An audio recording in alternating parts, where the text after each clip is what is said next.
Welcome to Playwriting 101 with Julia Fisher. Today we're going to talk about how to create more detailed characters by thinking like an actor. Let's get started. As an actor, one of the first things that you think about are the objective, the obstacles, and the actions of your character. Your objective is what you as a character want or need. And there's a few things that go into making a good objective, both as an actor and as a playwright. First, you want your objective to be specific.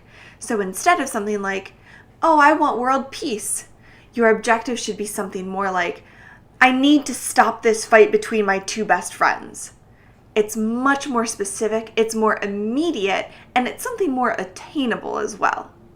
Another thing to having a good, strong objective is having it be something that you need from another character. So that last example showed that as well. You need something from your two best friends. Another example of this, a bad objective would be, I need to feel loved. A better objective would be, I need you to finally say that you love me.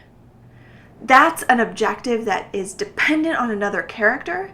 It's more urgent, and it's also easier to see when you've accomplished your objective, because it's harder to pinpoint the moment that you feel loved, but you can pinpoint the moment that you finally get that other character to say that they love you. Now let's talk about obstacles.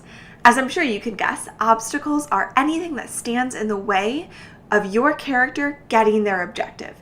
And obstacles are what make good stories, because if we want something and then we get it really easily, it's not a fun story to watch. So the obstacles are the meat of your story. Again, both as an actor and as a playwright. You want objectives that are strong and obstacles that are going to keep you from getting that objective.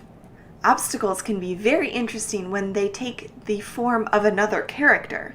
If there's another character standing in the way of you getting what you want, then maybe you are also an obstacle from that character getting what they want.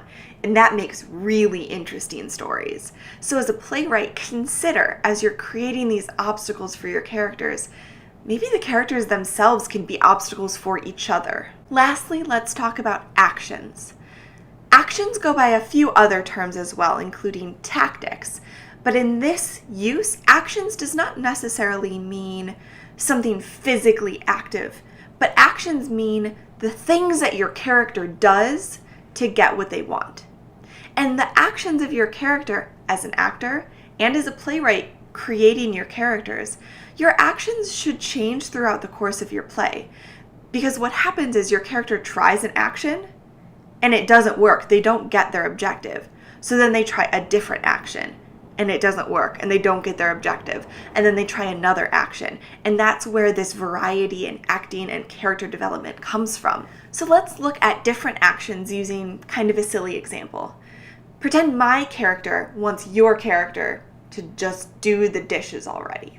What are all the different actions that my character could use to get my objective out of you? And again, this objective, while silly, is still a strong objective because it's specific, it's attainable, and it's dependent on this other character.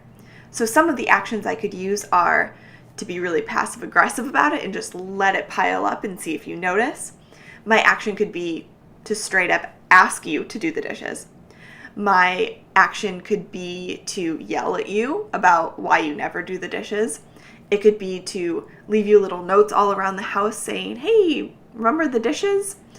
It could be to set timers on your phone to remind you to do the dishes. It could be to start doing the dishes myself and make lots of annoyed noises to see if you come finally help me out. So as a playwright, it is so much fun to play with the different actions of your characters throughout the play. Because if your character is only using the same action throughout the whole play to try and get what they want, it's not going to be very interesting. If our whole play is just me asking you nicely to do the dishes, it's going to be really boring. But if we explore all of these different ways that my character can try to finally get you to do the dishes, it'll be much more engaging. And this, of course, also translates to higher stakes issues as well. So what have we learned today? We've learned that if we think through the eyes of an actor, we can create characters with strong, immediate objectives that depend on other characters.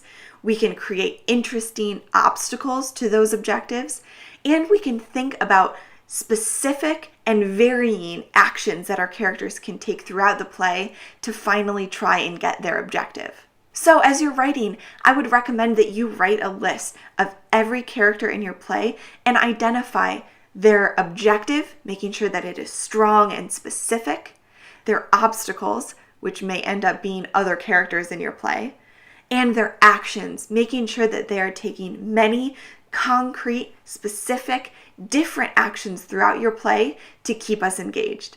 Thank you so much for watching. I hope this helps you make your characters strong and specific and interesting, and please check out my other videos in this Playwriting 101 series.